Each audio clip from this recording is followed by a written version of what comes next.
De tous les châteaux de la vallée de la Loire, qui en comptent près de 3000, celui de Chenonceau figure parmi les plus beaux et les plus prestigieux. Érigé au XVe siècle, ce joyau des monuments historiques français est aujourd'hui le plus visité des châteaux privés.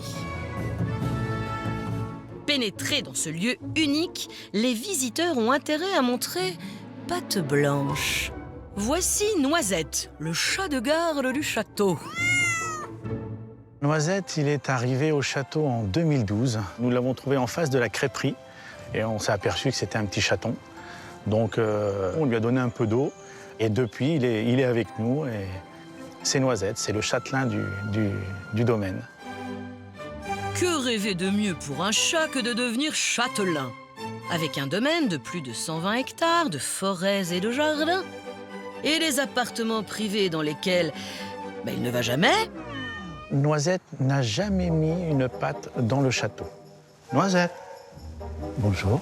Il dort dans la boutique. Nous lui avons installé un petit coussin pour être au chaud et tranquille. Tu en veux? Check. Ouais.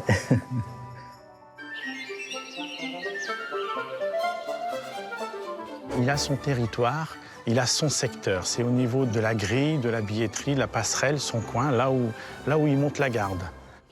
Et oui, au-delà des privilèges, pour Noisette, c'est le devoir avant tout. Bonjour, messieurs, dames. Comment il s'appelle? Noisette. Les gens se méfient quand même du chat. Et en fin de compte, nous, on est là auprès pour leur dire de « vous inquiétez pas, il n'est pas méchant, il a besoin simplement d'une petite caresse et tout va bien se passer. » Fidèle au poste. Fidèle au poste. Bon, le petit chat de garde du château de Chenonceau. Un châtelain qui sait également se montrer proche du peuple, hein?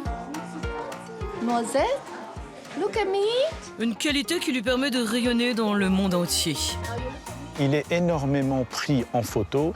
On a tous les pays du monde qui viennent ici à Chenonceau. Grâce à ces photos, Noisette voyage dans le monde. Et ça, c'est magique. Noisette a donc su se rendre indispensable pour le château de Chenonceau, autant que pour Pascal. Dans notre métier, on a besoin d'avoir un peu de tendresse. Donc, une présence animale, ça nous fait du bien. Donc, on a besoin de cette chaleur. Noisette? Finalement, on s'est bien trouvé. Voilà. Ce n'est pourtant pas la première fois dans l'histoire qu'un chat prend une place si prépondérante dans un château. Durant la Renaissance, le cardinal de Richelieu, grand adorateur de chats, qui en possédait 14, les invita tous à la cour de Louis XIII avec une mission de la plus haute importance, protéger des rongeurs les trésors de la librairie royale. Richelieu aimait tellement ces chats qu'il les avait même désignés comme héritiers. Rien que ça. Mais plus fort encore que Richelieu, plus célèbre que Louis XIII, partons maintenant à la rencontre du chat d'une star du 7e art.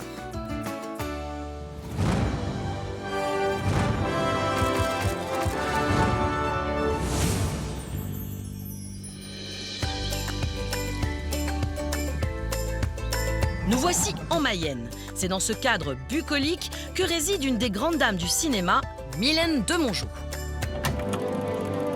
Révélée au grand public dans les années 60, Mylène a joué dans plus de 70 films, dont plusieurs grands succès du cinéma français, tels que la trilogie Fantomas avec Jean Marais et Louis de Funès, mais aussi dans Les Trois Mousquetaires, ou encore plus récemment dans la série de films Camping avec Franck Dubosc. Sa blondeur et sa grâce mutine lui ont permis à l'époque de rivaliser avec Brigitte Bardot, avec qui elle partage d'ailleurs l'amour des animaux.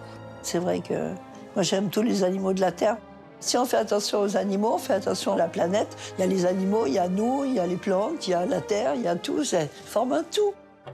Il faut dire que dans sa vie, Mylène a recueilli chez elle un bon nombre d'animaux. Des chiens, des chevaux, des hérissons, des mangoustes, des loups, des tigres, des serpents, des chauves-souris, des ratons laveurs. Bref, vous l'aurez compris, elle aime les animaux. Ce qu'elle affectionne par-dessus tout, ce sont les chats.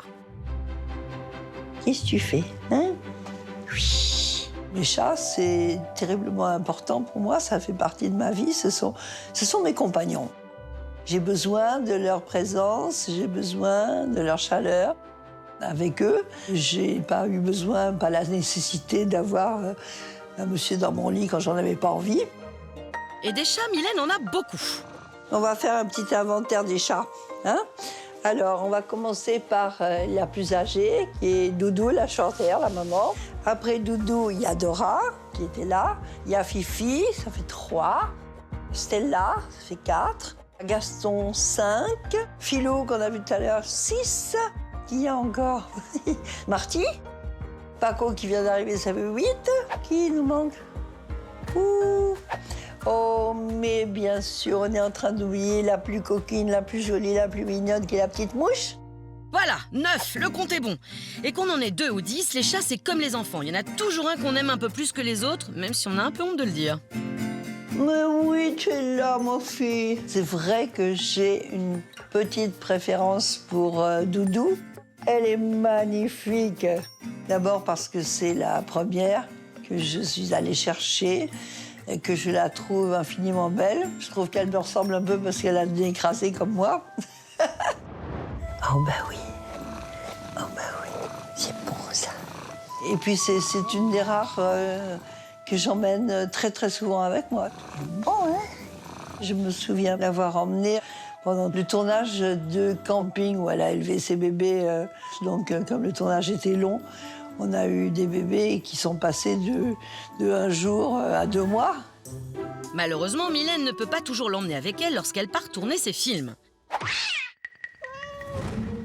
Alors, que peut bien faire Doudou pendant ses longues absences? C'est précisément ce qui l'inquiète. Alors Doudou, je ne sais pas du tout ce que ça va donner, Doudou, quand je ne suis pas là. Quand je suis là, elle est beaucoup sur le lit, sans jamais bouger.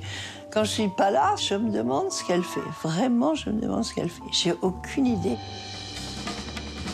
Pour savoir ce que fait la chouchoute de Mylène lorsqu'elle est absente, nos experts ont enquêté durant le tournage de son dernier film.